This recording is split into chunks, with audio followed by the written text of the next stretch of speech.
이 말씀을 받기 전에 우리 잠시 기도하고 말씀을 함께 듣겠습니다. 하나님 아버지, 우리가 예수님을 믿는다고 하지만 정말로 믿고 있는 것이 무엇인지, 정말로 삶 속에서 의지하고 있는 것이 무엇인지 보기를 원합니다. 그래서 그것을 내려놓고 정말로 예수님을 의지하는 사람들 되게 하여 주옵소서. 예수님의 이름으로 기도합니다. 아멘.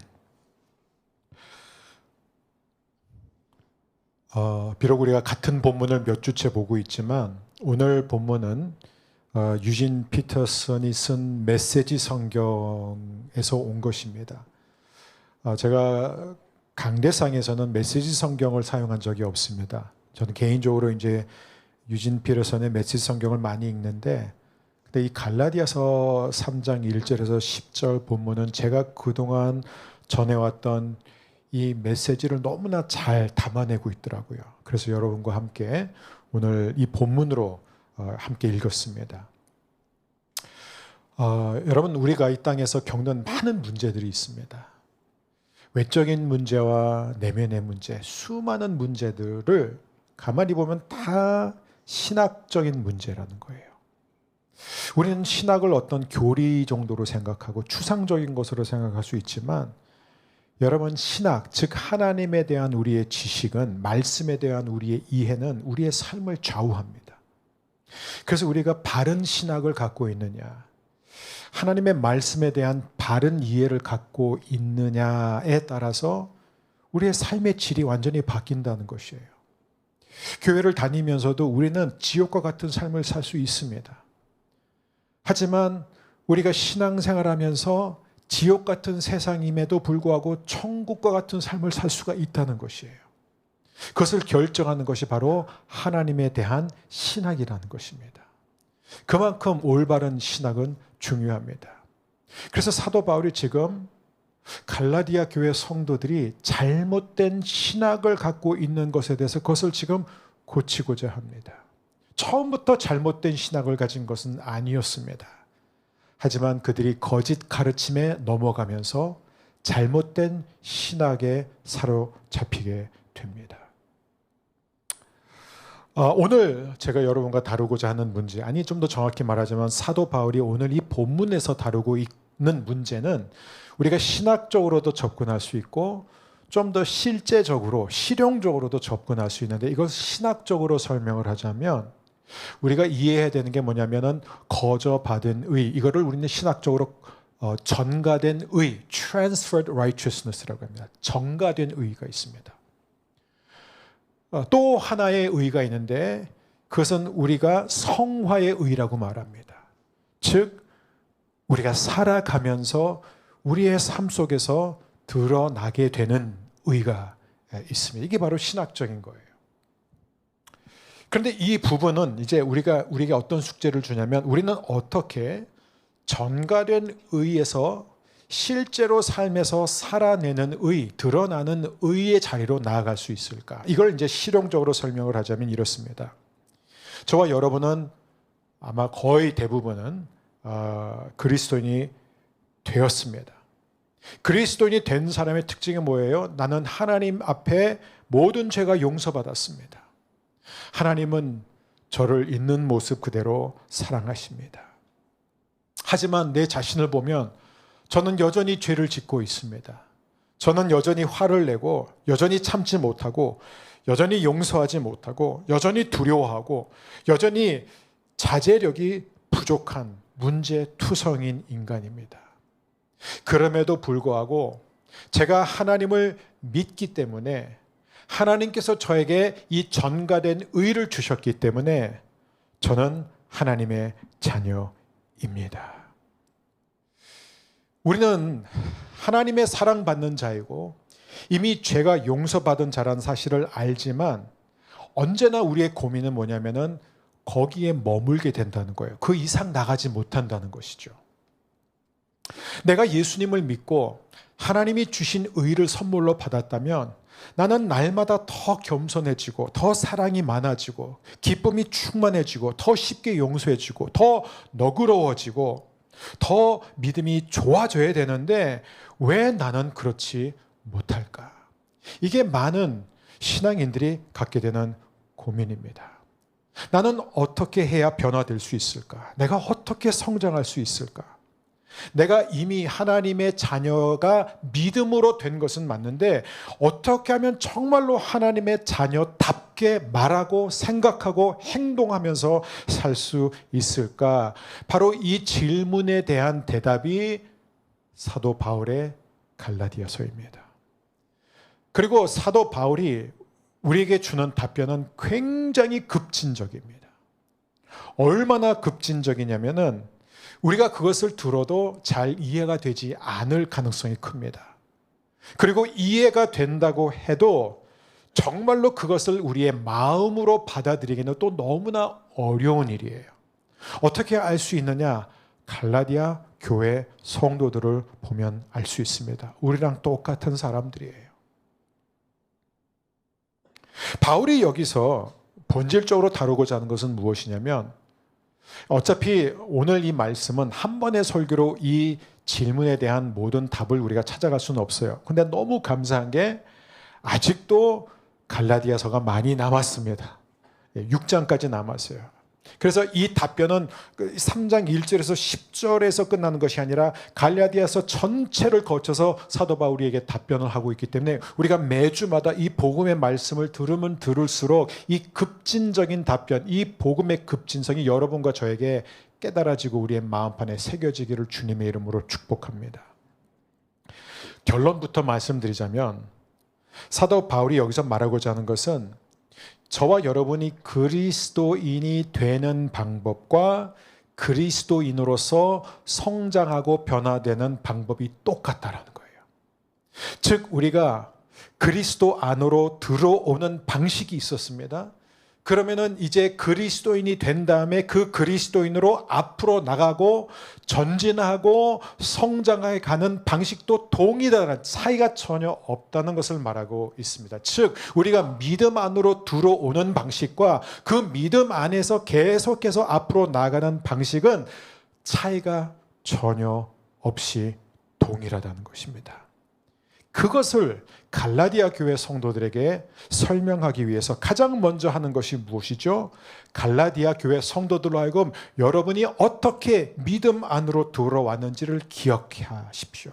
여러분이 어떻게 믿음의 세계 안으로 들어왔고 여러분이 어떻게 그리스도인이 되었는지를 기억하십시오라는 그 말을 하면서 너무나 마음이 답답하고 너무나 슬프기 때문에 뭐라 그러죠? 여러분은 제정신이 아닌 것이 틀림없습니다. 이런 말을 하는 거예요.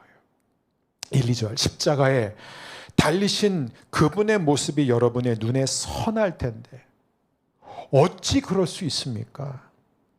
여러분에게 한 가지 묻겠습니다. 여러분의 새 삶이 어떻게 시작되었습니까? 하나님을 기쁘시게 해드리기 위해 죽도록 노력함으로써 시작되었습니까? 아니면 여러분이 받은 하나님의 메시지에 응답함으로써 시작되었습니까? 여러분 이 어리석은 짓을 계속 하렵니까? 지금 갈라디아 교회 성도들이 어떻게 신앙생활을 시작했고 어떻게 새로운 삶 안으로 들어왔냐고 바울은 질문합니다. 그리고 분명히 말하죠. 여러분이 그때 노력했습니까? 죽도록 애썼습니까? 헌신했습니까? 아니잖아요. 단지 제가 여러분에게 전한 그 복음을 듣고 믿었기 때문이잖아요. 근데 여러분 왜 지금은 제정신이 아닙니까? 왜 지금은 이렇게 어리석은 말도 안 되는 길을 가고자 합니까? 왜 이제 와서 그 방식을 바꾸려고 합니까?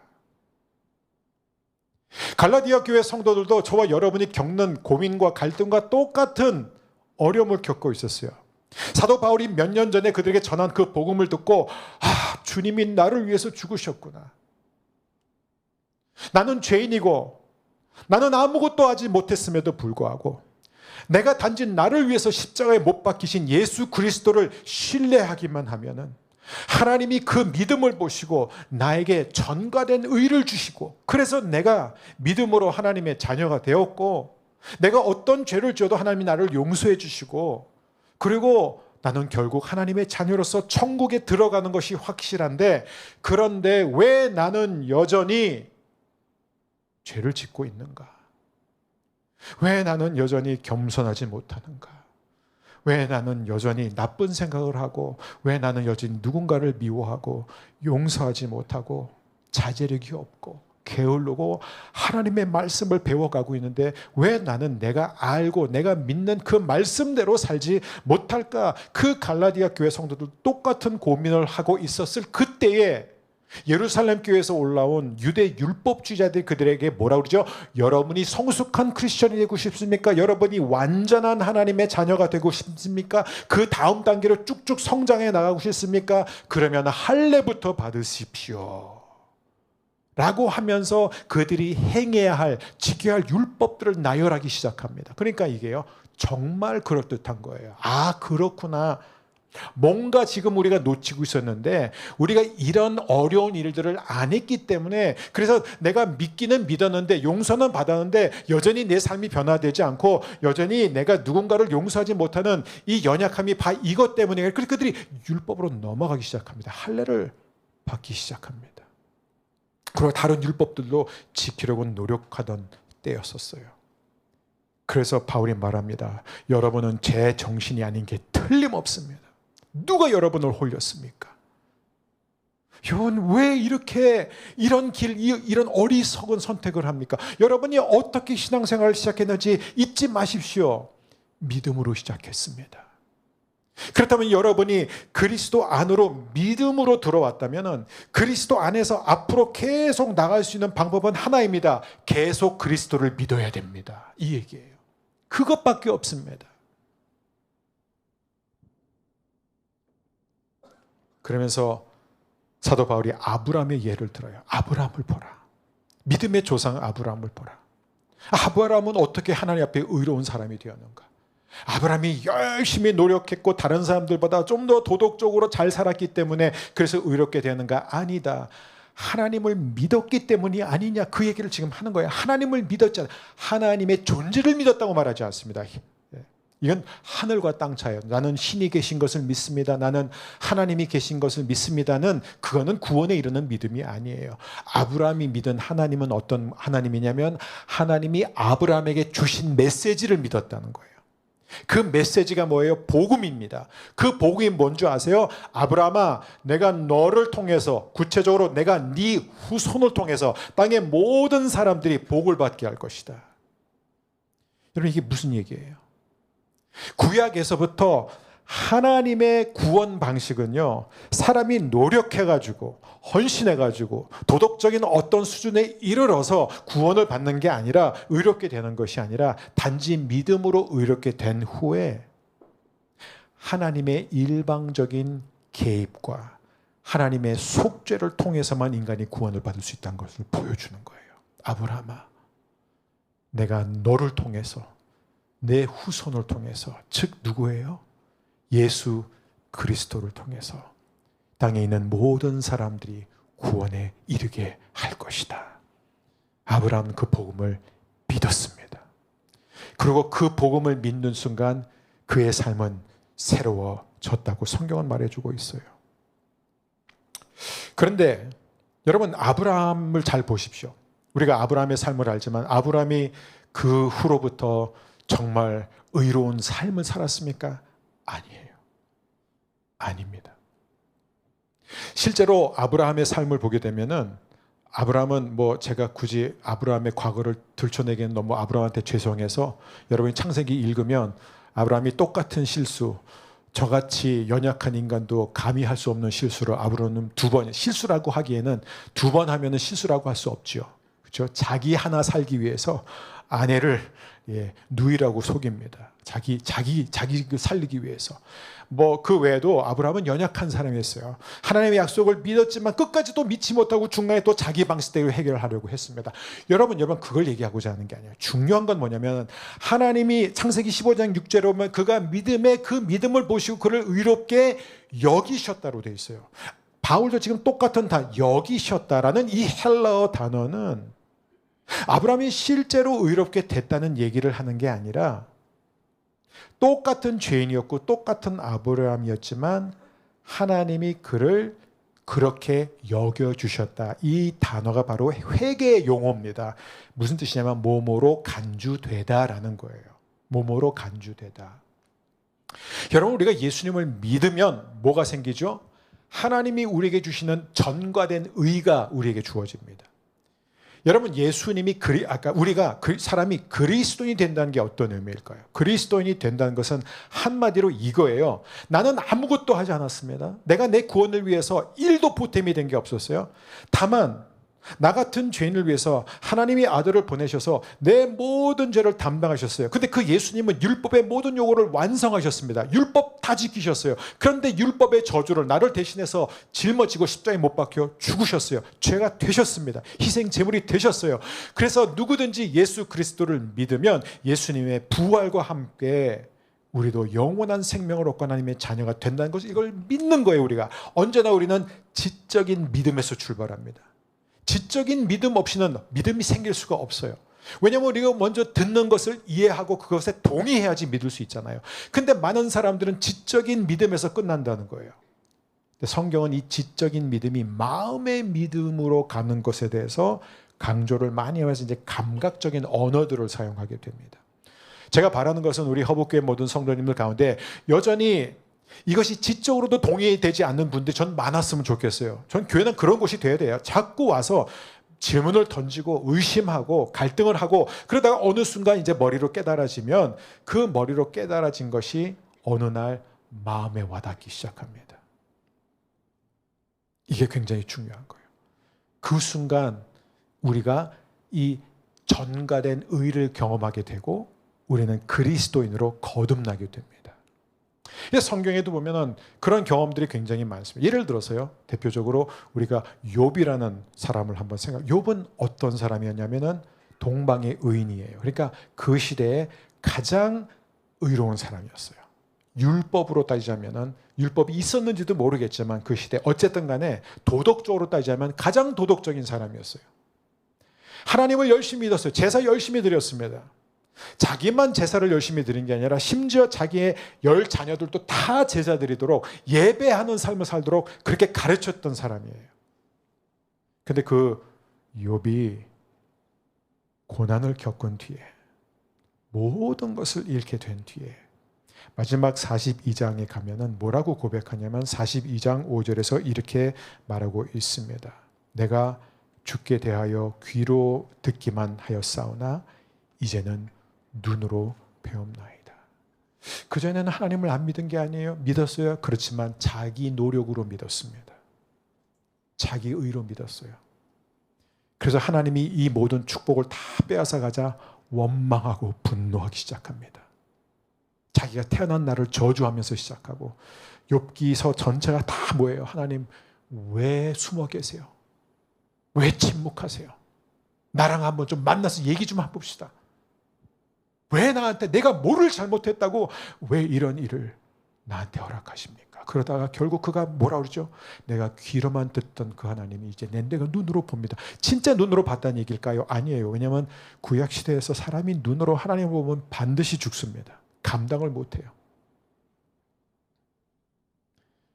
진짜 봤다는 게 아니라 그 바람 가운데 들려오는 하나님의 음성을 듣고서도 마치 하나님을 본 것처럼 경험했다는 것입니다. 여러분, 사도 바울도 똑같아요. 사도 바울이 하나님을 굉장히 열심히 믿었으면, 사도 바울이 어떤 사람이에요? 태어나면서부터 율법을 외웠던 게, 아기 때부터 십계명을 다 외우고 율법을 열심히 공부하면서 자기가 그러잖아. 나는 율법에 있어서 흠이 없는 사람이었다. 진짜 열심히 율법을 지켰다. 노력했다라고 말하고 있습니다. 그런데 로마서 7장에서 그가 자신의 삶을 되돌아보면서 이렇게 말합니다. 9절. 전에 율법을 깨닫지 못했을 때에는 내가 살았더니 계명이 이름에 죄는 살아나고 나는 죽었도다. 그러니까 뭐냐면 자기가 전에 율법이 뭔지도 몰랐을 때 율법을 열심히 지켰다는 거예요. 그러니까 자기가 율법을 열심히 지킨 건 결국 다 자기가 살았다는, 자기를 위해서 지킨 거예요. 내가 율법을 잘 지키면 하나님이 나에게 이렇게 대해주시고 내가 원하는 대로 해주시겠지. 그런데 그가 어느 날 계명을 깨닫는 순간 율법을 깨닫게 되었고, 그리고 자기가 얼마나 큰 죄인임을 깨닫고 자기는 죽었다라고 말하고 있습니다. 이게 무슨 얘기냐면, 나는 어려서부터 계명을 알았지만 사실 나는 계명을 안 게 아니었습니다. 나는 들었지만 나는 눈으로 보지 못했습니다라는 고백입니다. 사도 바울이 에베소 교회를 향하여, 그 성도를 향하여 편지를 쓸 때 그의 간절한 기도가 어떻게 시작되는 줄 아세요? 18절 19절에 보면 그는 이렇게 기도합니다. 너희 마음의 눈을 밝히사 그의 부르심의 소망이 무엇이며 성도 안에서 그 기업의 영광의 풍성함이 무엇이며 그 힘의 위력으로 역사하심을 따라 믿는 우리에게 베푸신 능력의 지극히 크심이 어떠한 것을 너희로 알게 하시기를 구하노라. 그러니까 이 기도하냐면 너희의 눈을, 마음의 눈을 밝히사 알게 하기를 원한다는 것은 단지 그냥 지적으로 아는 것을 넘어서서 그들이 믿음의 눈으로 아는 것을, 귀로 듣던 것을 보기를 원한다라고 기도하고 있습니다. 이것이 또한 저의 간절한 기도예요. 여러분, 저와 여러분은 지금 예수님과 그 십자가를 생생하게 보고 있습니까? 그게 바로 사도 바울이 이 갈라디아 교회 성도들에게 1절에서 던지는 질문이에요. 여러분은 예수 그리스도, 십자가에 못 박힌 예수 그리스도를 생생하게 보고 있습니까? 그분은 여러분에게 어떤 분입니까? 그분은 지금 여러분의 삶에 있어서 어떤 가치입니까? 그 질문을 던지는 것입니다. 자, 그렇다면 이제 우리가 생각해야 할 문제, 가장 큰 중요한 문제는 뭐냐면, 우리가 이렇게 예수를 믿음으로 말미암아 하나님으로부터 거저 의를 받았다면, 전가된 의를 받았다면, 진짜 의로워진 건 아니에요. 우린 여전히 죄인이에요. 우린 여전히 자기중심적이에요. 우린 여전히 참지 못해요. 우린 여전히 화를 내요. 여전히 두려워해요. 여전히 죄를 짓습니다. 그럼에도 불구하고 우리가 전가된 의를 받았다면 우리가 어떻게 실제적인 의, 실질적인 의를 이루는 삶을 살 수 있을까? 다시 말해서 우리가 하나님의 자녀가 되었다면 어떻게 하나님의 자녀답게 살아갈 수 있을까? 그 문제에 있어서 너무 많은 사람들이, 제가 왜 너무 많은 사람들이냐면, 저도 많은 교회를 다녔고 많은 교회에서 사역했고 저는 신학을 공부를 많이 했음에도 불구하고 저도 이 오류에 너무 오래 빠져 있었습니다. 그게 무엇일까요? 거의 모든 사람들이 같은 실수를 반복합니다. 우리는 오직 믿음, 오직 은혜로 의롭다함을 받는 것을 믿지만, 그러나 성화, 구원받은 그 이후에 그리스도인으로 살아가고 성장하고 성숙하는 것은 열심히 노력해야 된다고 생각해요. 그래서 우리는 이렇게 말합니다. 저는 아무것도 하지 않은 상태에서 공짜 은혜 받았습니다. 거저 구원을 받았습니다. 주님 감사합니다. 감사합니다. 제가 예수님의 십자가를 믿는 것 하나만으로 저를 영원한 멸망에서 구원해 주시고 하나님의 자녀 되게 해주시니 감사합니다. 저는 이제부터 예수님만 의지하면서 살겠습니다 라고 합니다. 거기까지는 좋아요. 근데 문제는 뭐냐면은 그 다음부터는 우리가 전혀 다른 방식으로 해야 된다고 생각한다는 거예요. 한번 구체적인 예를 하나 들어볼까요? 여러분, 그리스도인들도 굉장히 어려워하는 게 누군가를 용서하는 거예요. 특별히 나에게 상처를 주고 나를 아프게 한 사람을 용서하는 거예요. 여러분, 왜 시어머니가 용서가 안 되세요? 아니, 제 아내 얘기하는 거 아니에요. 제 아내는 그렇지, 다 잘 지내고 있습니다. 근데 여러분, 왜 시어머니가 용서가 안 돼요? 아니, 시어머니 예를 들지 말죠. 왜 자기 어머니가 용서가 안 돼요? 그런 사람 너무 많아요. 자기 엄마가 용서가 안 되고, 아빠가 용서가 안 되고, 자식이 용서가 안 되고, 형제가 용서가 안 되고, 같이 일하던 파트너가 용서가 안 되고, 교회에서 만난 사람이 용서가 안 되고, 목회자가 용서가 안 되고, 그래서 상처받고 교회 떠나고. 여러분, 왜 용서가 안 될까요? 우리가 예수를 믿고 나서 우리가 깨닫는 게 뭐예요? 나는 죄인인데, 내가 잘한 것도 없는데, 근데 하나님이 나를 용서해 주셨잖아. 그러니까 하나님이 나를 용서해 주신 것처럼 나도 다른 사람을 용서해야 되잖아요. 우리가 주기도문을 할 때마다 늘 한 게 뭐예요? 하나님께서 내 죄를 사해 준 것처럼 나도 다른 사람의 죄를 사하게 해달라고 이 기도가 2번이나 반복됩니다. 우리가 알아요. 아는데 문제가 뭐냐면 용서가 안 된다는 거예요. 그럼 우리가 갖고 있는 고민은 어떻게 하면 용서하지? 왜 나는 용서가 안 될까? 그럴 때 대부분의 사람들이 노력하는 게 뭔지 아세요? 찾는 게 뭔지 알아요? 아, 내가 더 노력해야 되겠다. 내가 그리스도인이잖아. 예수님이 나를 위해서, 원수된 나를 위해서 나를 용서하시고 나를 위해서 죽으셨잖아. 그러니까 나도 예수님처럼 해야 돼. 나도 예수님 되기 위해서 더 힘써야 되겠어. 저 이런 분들 되게 많이 봐요. 누군가에게 상처를 받았어요. 용서가 안 돼요. 근데 이렇게 말해요. 제가 그래도 죄송해요. 우리 교회는 그런 분이 계셔서 내가 권사인데, 내가 장로인데, 내가 지금 신앙의 짬밥이 몇 년인데 내가 겨우 이거 갖고 속상하고 내가 이거 갖고 상처받고 그러면 되겠어? 내가 용서해야지. 당연히 내가 참아야지 하는데 그게 용서가 돼요? 그렇게 용서 안 됩니다. 사도 바울이 뭐라는 줄 아세요? 여러분이 스스로의 노력으로 하려고 하는 순간 여러분은 100% 실패할 겁니다. 그 얘기를 지금 계속하는 거예요. 왜 그런지 10절에 보면은 여러분이 율법을 지킬 거면 다 지켜야 됩니다. 왜냐하면 하나라도 지키지 못하면 여러분은 더 심한 저주 아래 놓이게 됩니다. 다시 한번 여러분에게 질문을 던집니다. 여러분, 왜 용서가 안 돼요? 왜 자꾸 화가 나요? 왜 자꾸 미워요? 아, 내가 이렇게 하면 안 되지. 내가 화내면 안 되지. 내가 소리 지르면 안 되지. 내가 이걸 참아야지. 내가 성적 유혹에 넘어가면 안 되지. 내가 거짓말하면 안 되지. 내가 좀 억울해도 그냥 예수님 생각하고 내가 참아야지.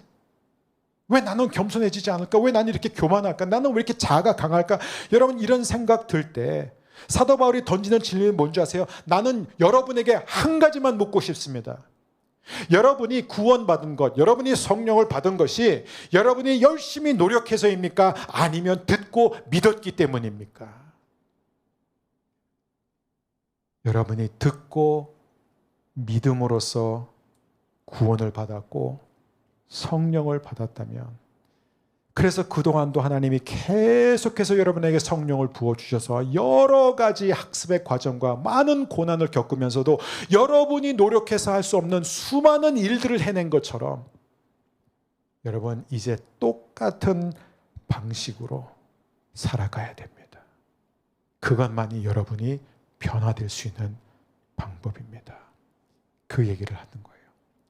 처음 믿음 생활 안으로 들어왔을 때와 똑같은 방식으로, 다시 말하면 내가 더 노력해서가 아니라 더 깊은 믿음으로 나아가는 것입니다. 어떤 분은 믿음도 더 노력해서 믿어야지. 안 됩니다. 노력해서 믿어지는 게 아닙니다.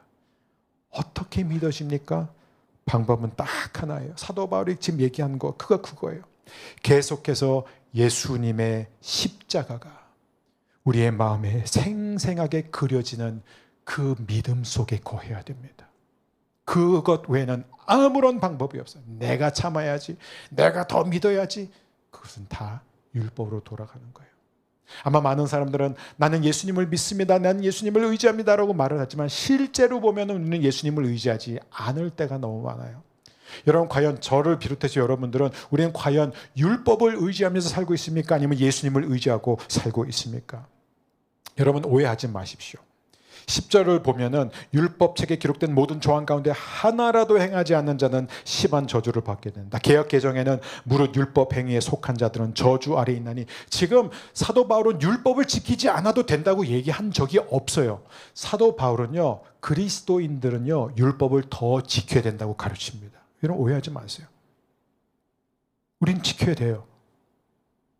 어디에서도 여러분이 이제 예수님 안에서 새로운 피조물이 되었으니까, 정죄함이 없으니까 거짓말해도 되고 십계명 어겨도 되고 질투해도 되고 시기에 괜찮아요. 그냥 다 용서해 주실 거예요. 하나님이 그렇게 가르친 적 없어요. 사도 바울은. 그리스도인들은 착하게 사는 사람들이에요. 그리스도인은 선한 행실을 많이 하는 사람들입니다. 지금 사도 바울이 말하고자 하는 것은 무엇이냐면, 우리가 율법을 지키느냐 안 지키느냐가 여기서는 본질이 아니라, 뭐가 본질이냐면 율법 지키는 것을 의지하는 게 문제라는 거예요. 다시 말해서 내가 착하게 살아야 되는 것은 맞지만 내가 착하게 사는 것이 내가 하나님 앞에 축복을 받을 수 있는 근거가 될 수 없다는 거예요. 내가 말씀대로 살아야 되지만 내가 말씀대로 살았다고 해서, 내가 다른 사람들보다 더 말씀대로 살았다고 해서 내가 괜찮은 사람이라는 기준이 되어서는 안 된다는 것입니다. 그게 바로 율법의 저주 안으로 들어가는 것이에요. 다시 강조합니다. 핵심은 율법을 지키느냐 안 지키느냐 아니에요. 지켜야 됩니다. 저 여러분은 지켜야 돼요. 근데 여기서의 핵심은 율법을 의지하느냐 이거예요. 저는 우리 허브의 성도님들이 절대로 율법을 의지하지 않게 되기를 주의 이름으로 축복합니다. 그럼에도 불구하고 우리가 율법을 의지할 때가 너무 많아요. 다시 그 문제로 돌아가. 내가 왜 용서를 못하냐 이거예요. 누군가가 나에게 상처를 줬어요. 저는 그런 질문을 많이 받아요. 목사님, 제가 정말 거저 용서받은 사람인데 예수님이 나를 용서해 주셨는데 저도 용서해야 되는데 저는 가족조차 용서 못합니다. 제가 가장 많이 받는 상담 중에서 하나가 뭐냐면 그러니까 막 울어요. 나 정말 용서 못하겠다. 정말 죽어도 용서 못하겠다. 다 보면 다 가족이에요. 대부분. 이게 이스라엘과 중동 이게 다 가족 싸움이에요. 항상 가족이 문제입니다. 그래서 저는 항상 가정 천국을 이루어야 된다. 가정 천국을 이루어야 됩니다. 왜 안 돼요? 왜 용서가 이렇게 힘들까요? 사도 바울에 의하면은 그 용서가 힘든 이유는 딱 하나라는 것이에요. 내가 예수님과 그 십자가를 생생하게 보고 있으면 괜찮은데 그거를 보지 않는 순간 어떻게 되는 줄 아세요? 예수님이 아닌 다른 것이 지금 나의 주인이 되고 있는 거예요. 나는 지금 예수님과 십자가를 생생하게 보는 것이 아니라 내가 소중하게 여기는 그것을 생생하게 보고 있는 거예요. 다시 말하면 사도 바울에 의하면은 우리는 하나님을 믿는다 그러지만 진짜로 하나님이 내 주인이 되는 것이 아니라 가짜 하나님, 가짜 믿음, 가짜 신앙, 즉 하나님 외, 예수님 외에 다른 것이 실제로 나의 구원자로 작용하고 있는 거예요. 지금 다른 어떤 것, 예수님보다 더 중요한 것이. 그러니까 나에게 잘못한 어떤 사람이 있어요. 나를 짓밟은 사람이 있어요. 내게 상처를 준 사람이 있어요. 나를 억울하게 준 사람이 있어요. 근데 내가 그 사람을 절대로 용서하지 못하는 내 자신의 그 이유가 뭐냐면은 내가 충분히 노력을 안 했기 때문이 아니라 내가 의지가 약해서가 아니라 그 사람이 내게서 가져간 것 중에서 내가 빼앗긴 것이 실제로 예수님보다 나에게 더 중요한 것이기 때문에 그래요. 그게 나의 진짜 주인이라는 것이에요. 그리고 내가 나의 진짜 주인이기 때문에 내가 다른 사람을 용서해야 되는데 용서하지 못하는 자기 자신을 용서하지 못해요. 얼마나 저는 그리스도인들이 제일 불쌍한 게 그거예요. 말씀대로 살지 못하는 자기 자신을 용서하지 못하는 거예요.